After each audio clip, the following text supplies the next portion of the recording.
तालुका प्रतिनिधी। शिक्षण सप्ताह चौथ्या दिवसानिमित्ताने जिल्हा परिषद प्राथमिक शाळा तरवाडे खुर्द तालुका पारोळा येथे पारंपरिक वेशभूषा, लोकनृत्य व सांस्कृतिक कार्यक्रम घेण्यात आले।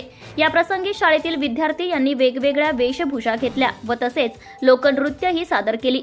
या प्रसंगी सरपंच जगन्नाथ चौधरी, पोलीस पाटील राजपाल चौधरी व गावातील पालक, शाळेचे शिक्षक Shri Sachin Deshmukh sir, Shrimati Rekha Kulkarni madam, Shri Dnyaneshwar Dhole sir उपस्थित होते। क्राईम वार्ता news. Subscribe now and press the bell icon. Never miss an update.